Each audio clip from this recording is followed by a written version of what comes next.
if I told you that on a cold evening in Chicago, former tennis champion Zephr made an innocent joke to André Rieu, and that joke ended with Zephr crying in front of dozens of guests, you probably wouldn't believe me.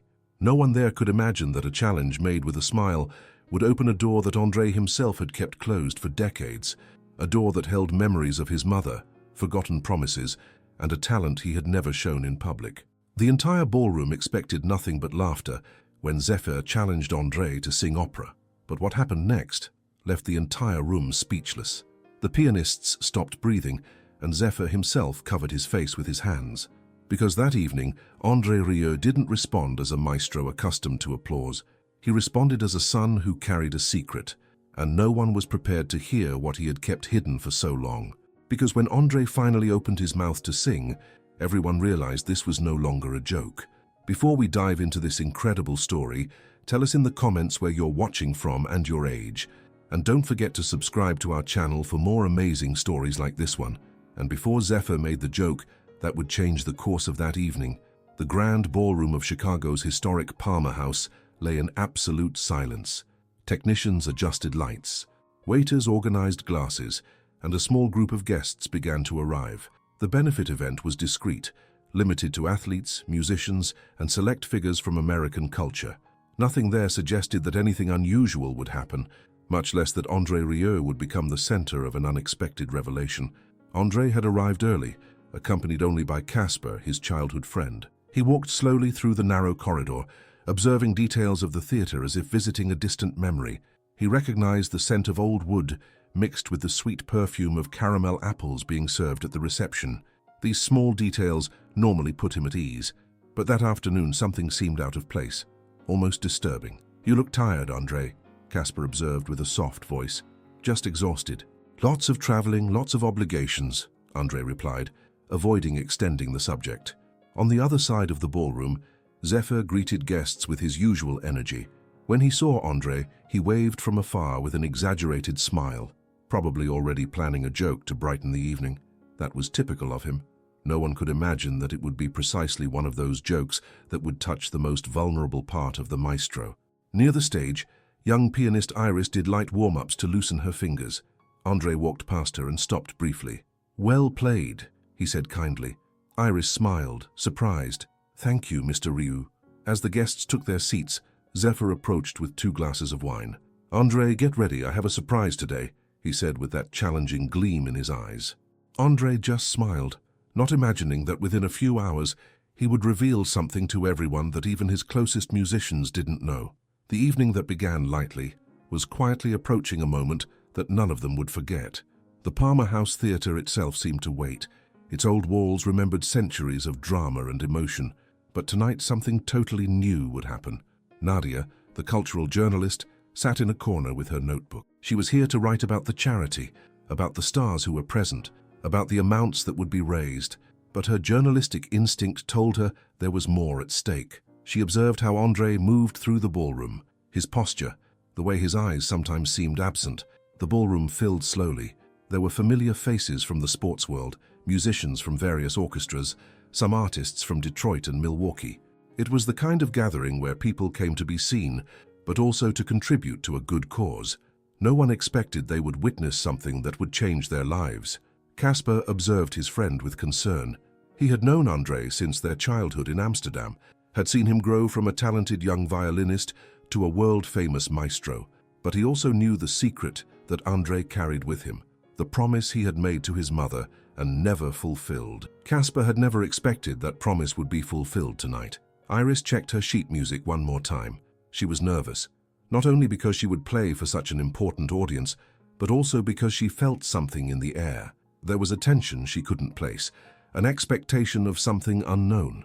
The clock ticked on. Still half an hour before the official start, André sat in a small room behind the stage, his eyes closed, his breathing slow and controlled. He tried to concentrate on the moment, on the evening ahead of him, but his thoughts kept returning to the past, to that day when his mother had asked him to sing.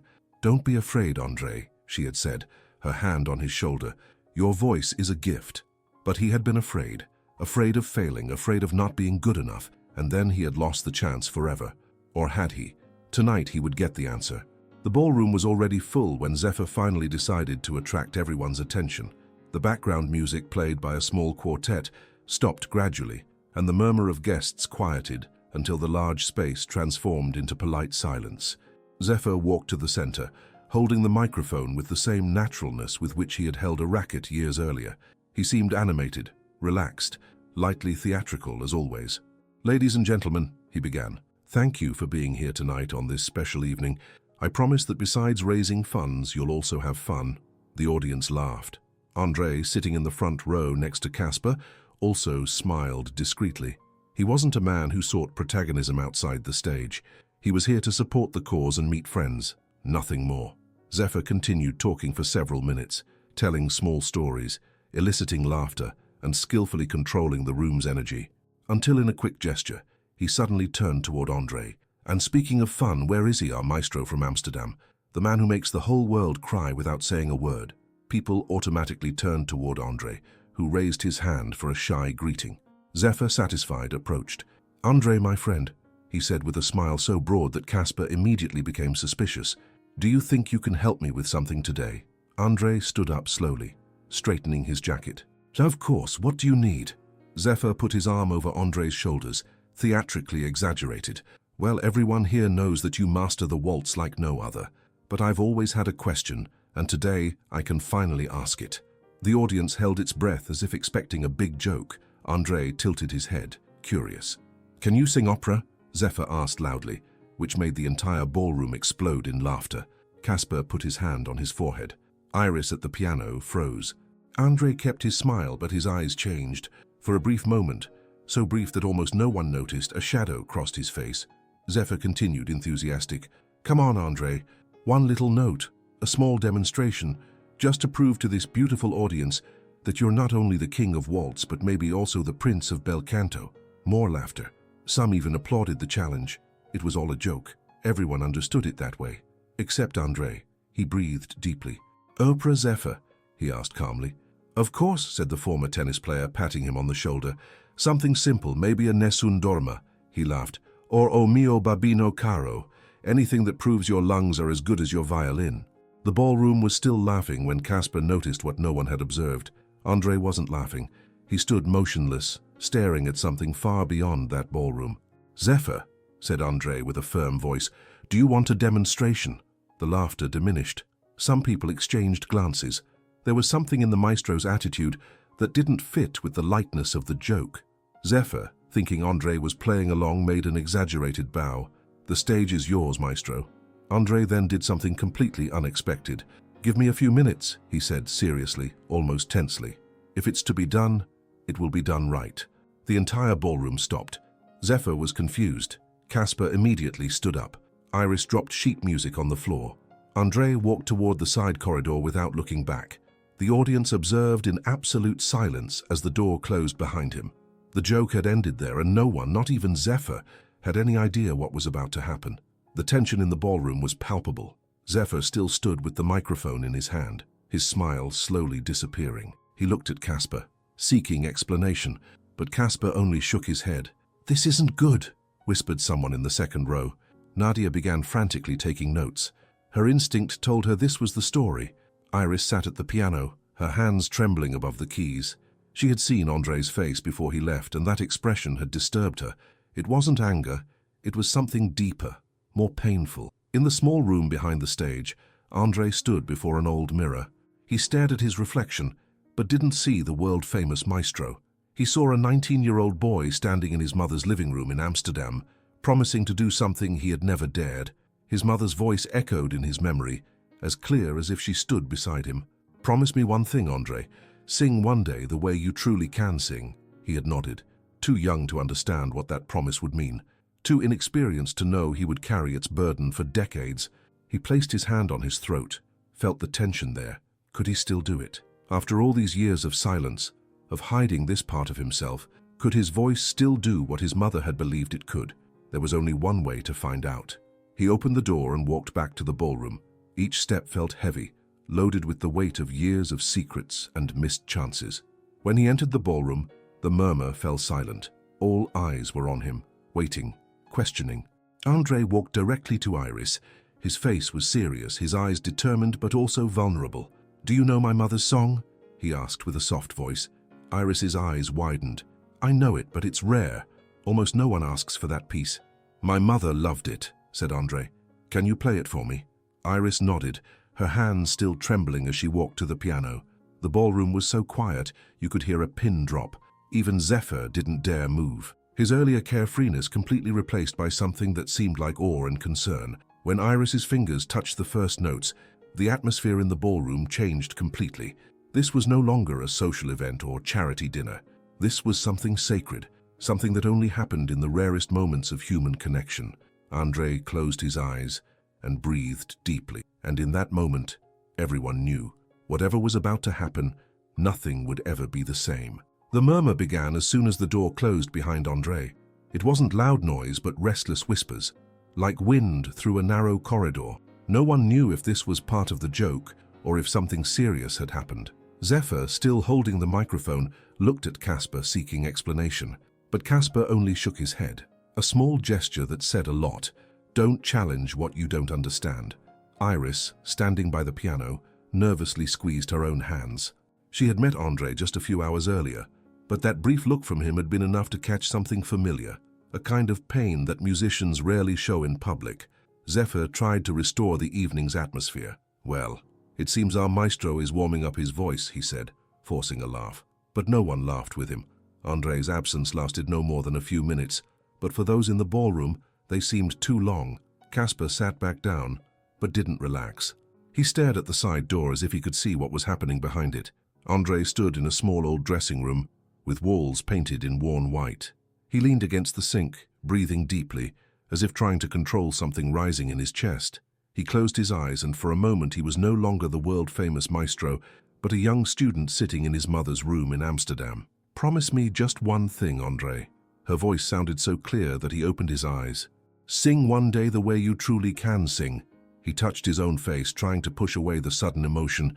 It wasn't supposed to be like this. It was supposed to be just a benefit, a light evening, a celebration among friends. But Zephr had unknowingly hit exactly the wound that André hid from everyone. In the ballroom, the climate changed. The audience spoke in whispers, as if in a church. Nadia discreetly opened her notebook. "This wasn't on the program," she murmured. "None of this was," Iris replied, without taking her eyes off the door. Zephr, now uncomfortable, approached Casper. "Is he offended?" "I just wanted to—" "You don't understand," Casper interrupted firmly. "André has never joked about this. Never." "About what?" Casper breathed deeply. "About singing, about his voice, about what that represents for him." Zephr completely lost his smile for the first time that evening. Before he could say anything else, the dressing room door opened. André came out, but he wasn't the same man who had gone in. His face was different, more serious, almost vulnerable. He walked slowly, as if carrying something too heavy to be rushed. When he stopped in the center of the ballroom, no one dared speak. He looked directly at Iris. "Do you know my mother's song?" he asked. Iris's eyes widened in surprise. "I know it, but it's rare.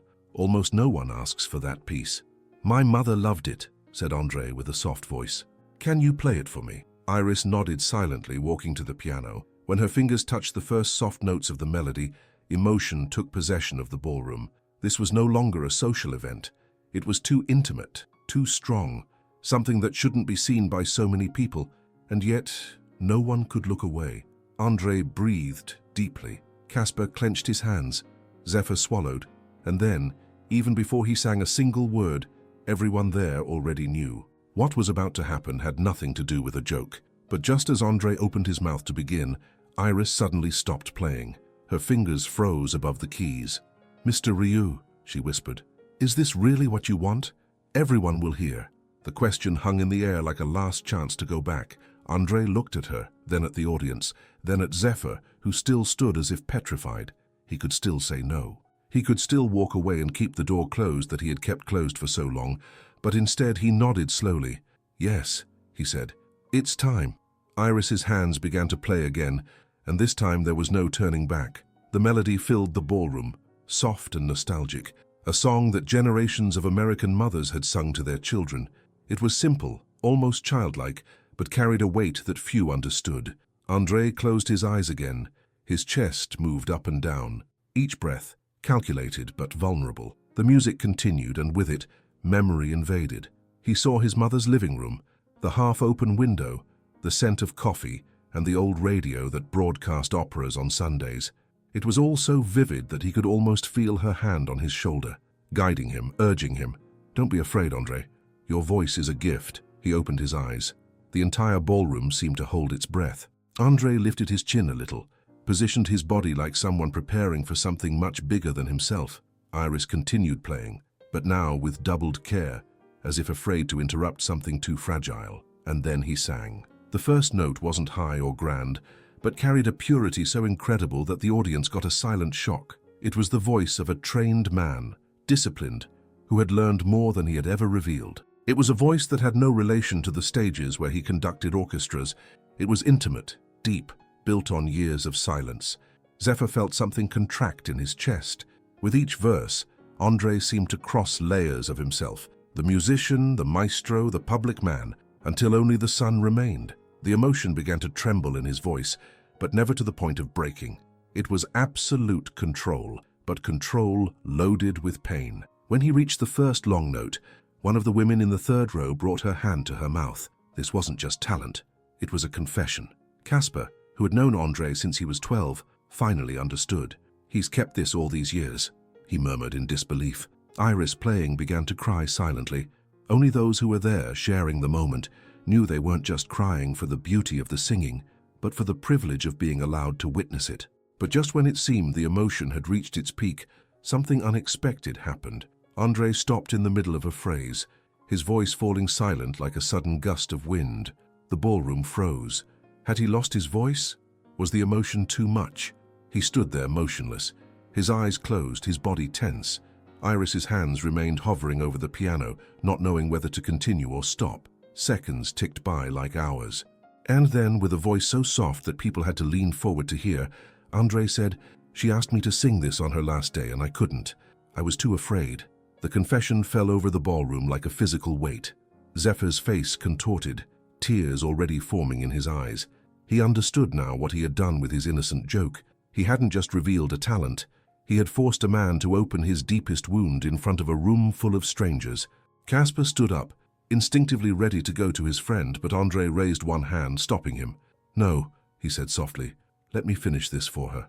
And with those words, Iris resumed playing, and André opened his mouth again. The ballroom was so quiet that even the light sliding of Iris's fingers over the keys seemed to echo like something sacred. The melody was simple, almost childlike, but carried a weight that few there understood. Zephr, who moments earlier had triggered all this, now seemed small in his own posture, as if trying to disappear behind the row of chairs. André kept his eyes closed during the first measures. His chest rose and fell slowly, each breath a calculated but vulnerable gesture. The music continued, and with it, memory invaded. He saw his mother's room, the half-open window, the scent of coffee, and the old radio that broadcast operas on Sundays. It was all so vivid that he could almost feel her hand on his shoulder, guiding him, urging him. "Don't be afraid, André. Your voice is a gift." He opened his eyes. The entire ballroom seemed to hold its breath. André lifted his chin a little, positioned his body like someone preparing for something much bigger than himself. Iris continued playing, but now with doubled care, as if afraid to interrupt something too fragile, and then he sang on. The next notes came with an intensity no one had expected. André's voice, already beautiful in the first verses, now transformed into something almost supernatural. It wasn't just technique, not just training, it was decades of silence finally being released. A river that had been held back too long and now flowed with unstoppable force. Luna, a middle-aged woman in the fourth row, felt tears streaming down her cheeks without noticing. She had come for the charity, for the social evening. But what she now experienced was something that touched her to her core. "This is sacred," she whispered to the person next to her. Zephr could no longer contain his emotions. His hands trembled.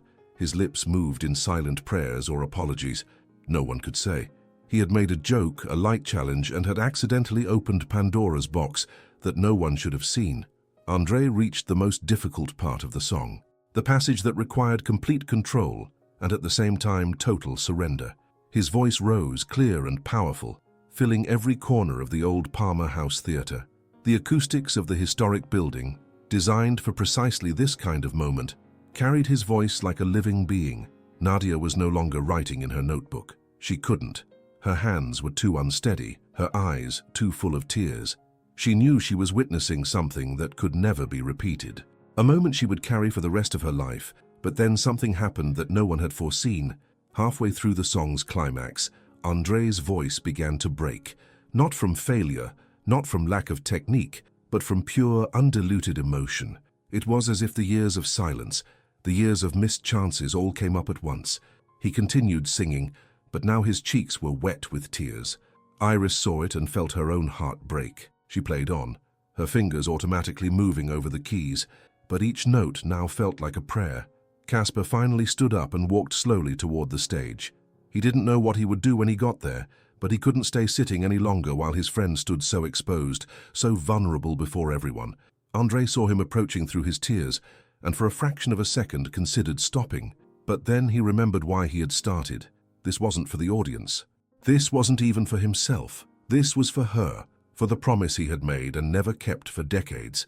He sang the final verses with a force that seemed to come from a place deep in his soul. Each word was loaded with regret, with love, with a kind of peace he could only find by finally fulfilling this promise.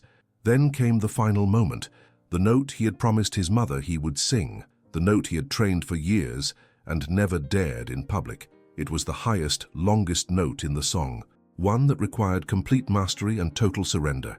André breathed deeply, deeper than ever before. The ballroom waited, collectively breathless. Even the air in the theater seemed to stand still. And then came the note, clear as crystal, pure as fresh snow, strong as a storm. It sounded through the ballroom, bouncing off the old walls, climbing to the high ceiling with its historic decorations. It was a note that seemed to last longer than physically possible, a note that seemed to transcend the limits of human capacity. Zephr broke, his face buried in his hands, his shoulders shaking with sobs he could no longer contain. He fully understood now what he had done. He hadn't just revealed a talent. He had forced a man to open his deepest wound in front of a room full of strangers. When the note finally ended, it ended in perfect silence. André stood there, his eyes still closed, his body swaying slightly as if he had been running. Iris's hands lay still on the piano, too overwhelmed to continue. No one dared move. No one dared applaud. It was as if everyone understood that this moment was too sacred for conventional reaction. Casper reached the stage and gently placed his hand on André's shoulder. "Friend," he whispered, his own voice broken with emotion. André opened his eyes. They were red with tears, but there was also something else in them. Relief. After decades of silence, decades of carrying this burden, he had finally done what he had promised. He had sung for his mother, even though she could no longer hear him. Or maybe, he thought while looking at the high ceiling, maybe she could hear him after all. The silence in the ballroom stretched out, an eternity in a moment, and then, slowly, one person began to applaud, then another and another. Not the loud, enthusiastic applause of a concert audience, but something softer, more respectful. It was applause of recognition, of compassion, of shared humanity. André turned to them, his face still wet with tears. He tried to smile, but what appeared was something that seemed like a mixture of gratitude and exhaustion. He had given everything, every emotion, every memory, every piece of his soul. Zephr stood up from his chair, his face still wet, his eyes red. He walked slowly toward the stage, each step heavy with the weight of what he had accidentally caused. When he reached André, they could only stare at each other. "Forgive me," Zephr whispered so softly that only André could hear. André shook his head slowly. "There's nothing to forgive. You gave me a gift even though you didn't know it." The silence after André's last words seemed endless. No one dared move, as if each gesture could break something sacred that still hung in the air. Iris still sat with her hands above the piano, her eyes red, her breathing difficult. Zephr, sitting in the front row, wiped tears quickly, trying to hide them, but it was impossible to hide the impact. Casper was the first to stand up. He walked slowly toward André with short, contained steps, as if approaching someone wounded. "You never," he began, but his voice failed. André looked away. No, never. That answer, so simple, opened a door that everyone felt, but only he could cross. When André finally breathed deeply and looked at the audience, his face carried neither shame nor pride, only tiredness. as if he had carried this secret too long. "I need to explain," he said with a soft voice. "You deserve to understand why this happened." Zephr ran his hand over his face, still shocked. "André, you don't have to." "I have to," the maestro replied determinedly, "because it's not about me. It never has been." He gestured for Iris to stay seated. He walked a few steps across the stage like someone looking for where to begin a story he had avoided his whole life. "My mother," he began, and that alone made Casper close his eyes. She loved this song more than any other. It was the only one that made her stop everything to listen. Some people in the audience shifted in their seats. "When I was 19, André continued, she asked me something I didn't want to hear at the time, that I should learn to sing, not conduct, not play, sing. She said music didn't just come from the hands, it came from here." He touched his chest. "From the inside." He smiled with sadness. "But I was stubborn, and I thought singing was for others. I wanted the orchestra, the violin, the stage." She kept insisting, though. "One day when I finally accepted trying, I made her a promise. I promised that one day I would sing this song." A soft murmur went through the ballroom. "But my mother got sick shortly after," he continued, breathing with difficulty at the memory. "And when she was no longer there, he swallowed, I could never sing for anyone again, because this song was our last conversation. It was what I had left of her." Iris sobbed softly. "So I kept it," said André, touching his own throat. "Kept it as if it were too fragile for the world, as if only her memory had permission to listen." Zephr dropped the microphone on his lap. The regret was visible. "André, I swear I didn't know." "I know, Zephr," the maestro replied calmly. "You made a joke, it's not your fault, but when you said it, something opened in me, something I thought I had buried." He looked slowly at each face in the ballroom. "So singing today was like letting her go for the second time." The sentence fell over the audience like a heavy wave. No one applauded. No one dared. It was as if everyone, without wanting to, had been invited inside a too intimate wound. Casper placed his hand on André's shoulder. "You know she would be proud, right?" he said with a broken voice. André nodded slowly, unable to respond. And then, for the first time that evening, Zephr stood up and walked toward him. Not with the posture of a former champion, but with the humility of someone who recognizes he touched another man's heart without understanding the price. He opened his arms. "Sorry, friend. Really." André embraced him, and at that moment everyone witnessed something stronger than music, stronger than memory. The moment when a decades-long secret finally found rest. But just as the embrace ended, André took a step back and looked Zephr directly in the eyes. "There's something else you need to know," he said, his voice now firmer. "Something that even Casper doesn't know." Casper frowned, confused. "What do you mean?" André addressed the entire ballroom. "My mother, she didn't just ask me to sing. She asked me to do something specific with my voice, something no one would ever expect from me." The tension returned to the ballroom, sharper than before.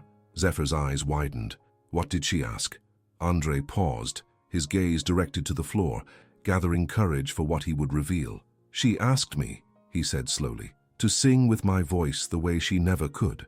My mother was an opera singer in training, before she had me. She had to stop to take care of me, to support the family. She had a beautiful voice but never had the chance to stand on a real stage."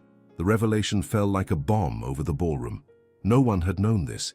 Even André Rieu's most devoted fans didn't know this about his mother. "She gave up her dream for me," André continued, his voice now trembling. "And she asked me to live her dream through my voice, not in public, but only for her, in private moments. She wanted me to feel what she had felt, the joy of singing for singing itself." Iris stood up from the piano, her hand over her mouth. "That's why you've never sung publicly. You kept it for her." "Exactly," André confirmed.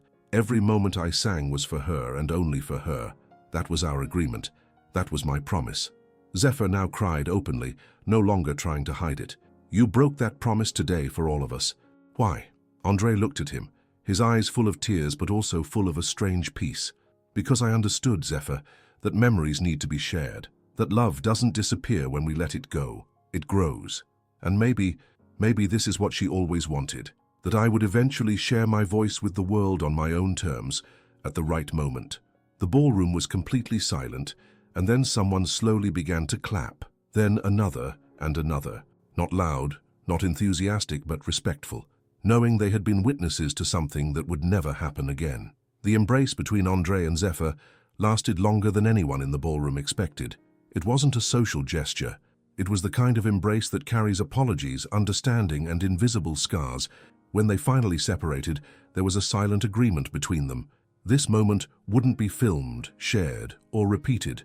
It was theirs and no one else's. Zephr wiped his eyes with the back of his hand. "I made a joke, André, and witnessed something I didn't deserve to see." "You deserved it, friend," André replied, surprisingly. "Everyone here deserved it. Keeping this only for myself wasn't fair. My mother taught me that music exists to be shared, and I, out of fear, transformed the voice she loved into silence." Iris slowly stood up from the piano, still processing everything she had heard. She approached carefully like someone approaching an altar. "Mr. Rieu," she said, without being able to complete the sentence. André smiled kindly. "Thank you, Iris. You played exactly as my mother would have liked to hear." The young pianist brought her hand to her mouth, moved. "I was honored," she whispered. Casper approached and placed a glass of water in André's hand. "I thought you would never sing again," he said. "So did I," the maestro replied, looking at the ground. "But maybe I needed this more than I realized." The audience began to move carefully, as if waking from a trance. Some people discreetly wiped away tears. Others just looked at André, as if standing before something that transcended entertainment. No one asked for a photo. No one asked for an autograph. It was as if violating that moment would be a lack of respect. Zephr took the microphone again, but unlike before, his voice was soft, almost humble. "Friends, I think we should end the evening here. There's nothing that can follow this, not today." The audience agreed with silent nods. André returned to the center of the stage, breathed deeply, and said, "This wasn't a performance. Don't call it that. It was a conversation between me and my mother's memory. You were just in the room." Those words created a knot in every throat. Iris, still holding the sheet music, took a step forward. "André, will you ever sing again?" The question hung in the air. He didn't answer immediately. He looked at the ceiling of the old Palmer house, observed the old lights, the wood that creaked under his feet, and thought about how many times he had run from that side of himself. "I don't know," he said finally, "but today I feel she heard me, and for now, that's enough." The audience remained in silence, a respectful, deep silence. As people began to leave, Zephr approached André one more time. "Thank you for forgiving me." "It wasn't your fault," André replied. "Sometimes a spark is enough to light something that needs to come out. You just lit the match." Zephr nodded, moved. Casper stayed by his friend's side as the ballroom emptied. "You know, André, today you gave your mother back to the world, at least a little bit." "No," André corrected, smiling with tears in his eyes. "She gave me back to myself." When they walked out to the cold streets of Chicago, the theater lights reflected on the wet sidewalks. The city followed its normal rhythm, not knowing that in that small ballroom, a man had finally released a piece of himself that he had kept his whole life. And for everyone who was present that evening, one thing was certain. André Rieu hadn't just sung, he had freed himself. Years later, when people asked André Rieu about that evening in Chicago, he would just smile and say, "Some moments are too sacred to put into words, but I'll tell you this. It was the evening I learned that sharing your pain doesn't make you weaker. It makes you more human." And for Zephr, when he thought about that night, he didn't remember his joke or his embarrassment. He remembered the strength of a man who had confronted his deepest fear and won. It was a lesson he would carry for the rest of his life. The evening at the Palmer house became a legend in small circles. Not the kind of story that makes newspaper headlines or goes viral on social media, but the kind of story people quietly share with reverence and respect when they talk about moments that changed them. For André Rieu, it was more than a moment. It was a transformation. He had dedicated his entire career to bringing joy to others through music. But that night in Chicago, he learned something else. That real strength comes from vulnerability, that real music comes from the heart, and that the most beautiful moments are often the ones we least expect. And somewhere, maybe in the echoes of that old theater, maybe in the memories of those who were present, maybe in André's own heart, his mother's voice lived on. Not in silence, not hidden anymore, but freed, shared, and finally at peace. The evening ended like all evenings end, with the lights going out and the ballroom emptying. But the echo of what had happened remained hanging in Chicago's air, a memory of the power of love, the beauty of human vulnerability, and the miracle that happens when we finally let go of what we've held too tightly. In the days that followed, the story spread quietly through the American music community. Not with big headlines or sensational stories, but through whispers from those who had been present. It became a story people shared with reverence, a memory they treasured. André returned to his normal life, his tours, his orchestra, but there was something changed in him. The burden he had carried was lighter. He caught himself sometimes humming softly, melodies he had avoided for years. He didn't sing in public, but the fear was gone. Zephr called him a week later. "How are you doing, friend?" André smiled on the other end of the line. "Better than I've been in years, Zephr, thank you." "For what?" "For lighting that spark. For helping me remember who I was before I became afraid." Iris found herself thinking more often about that evening while she played piano. It had changed her vision of music. It wasn't just about technique or perfection. It was about connection, about emotion, about sharing yourself with others. She began to play differently, with more feeling, more vulnerability. Casper visited André a month later in his hotel room in New York. They sat among instruments and sheet music. "Do you ever think about that night?" Casper asked. "Every day," André replied. "It was the hardest thing I've ever done and the most liberating." He stood up and walked to the window, looked out over the city that had shaped him. "You know what's strange, Casper?" he asked. "I always thought that if I sang, I would betray my mother, as if it would break our special bond. But by singing, I felt closer to her than I had in years." Casper smiled. "She would be proud, wouldn't she?" André nodded, his eyes moist. "I know that now, and that's enough." Months later, Nadia published her article about the evening. It wasn't sensational or exploitative. It was respectful, honest, capturing the humanity she had witnessed. She wrote about the fragility she had seen, about the humanity behind the artist. She knew not everyone would appreciate it, but it was the truth. The charity benefit at the Palmer House raised more money than any previous event in its history.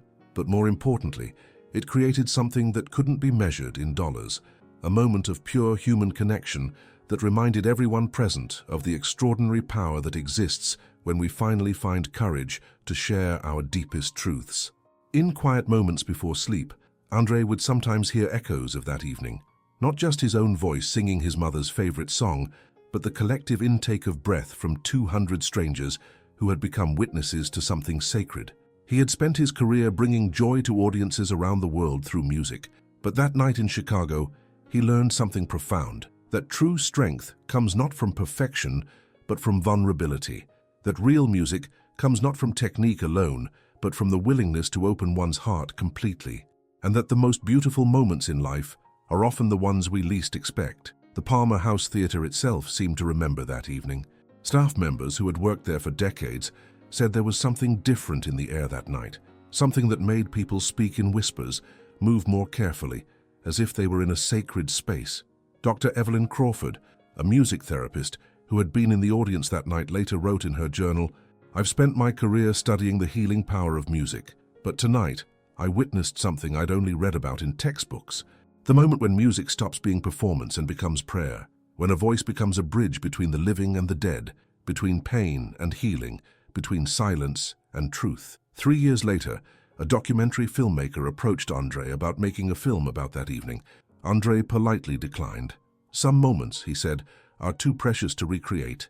They exist in the hearts of those who were there, and that's where they should stay." The young filmmaker was disappointed but understood.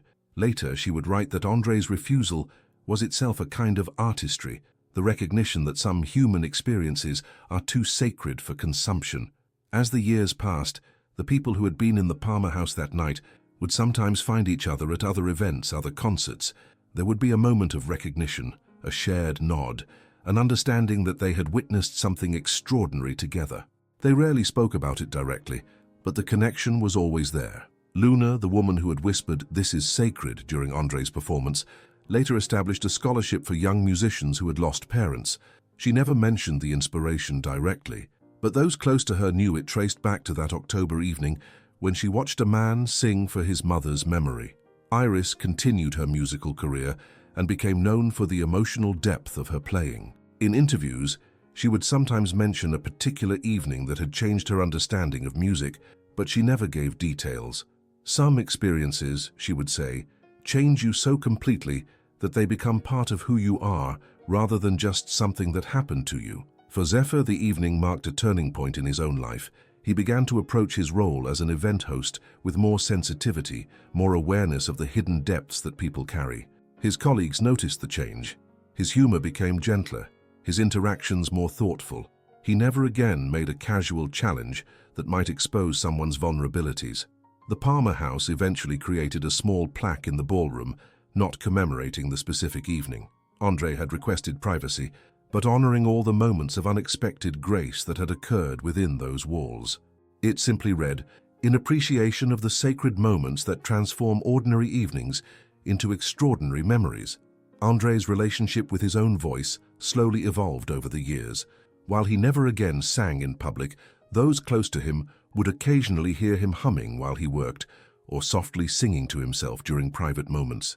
The fear that had silenced him for so long had been replaced by a quiet peace, a sense that he had finally fulfilled his deepest promise. On the anniversary of his mother's death each year, André would visit a small chapel in Amsterdam, where he would sing her song one more time, privately, as he had promised. But now the singing carried no weight of unfulfilled obligation. It was simply love, expressed in the purest way he knew how. The story of that evening became part of the larger narrative about the power of unexpected moments to transform lives. Psychology professors would sometimes reference it in classes about grief and healing, though always anonymously. The key lesson, they would explain, was how sharing our deepest vulnerabilities can sometimes be the path to freedom rather than exposure. And in the end, perhaps that was the true legacy of that evening at the Palmer House.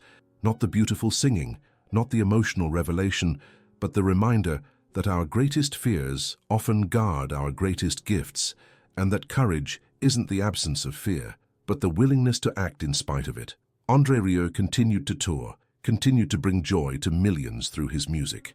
But those who knew him well could sense a deeper peace in his conducting, a richer understanding of the emotional depths that music could touch. He had learned that healing doesn't always come through hiding our wounds, but sometimes through the courage to share them with exactly the right people at exactly the right moment. And somewhere in the memory of everyone who was present that night, his mother's voice lived on, no longer a burden of unfulfilled promise, but a gift finally shared with the world, a love that had found its perfect expression in the most unexpected way.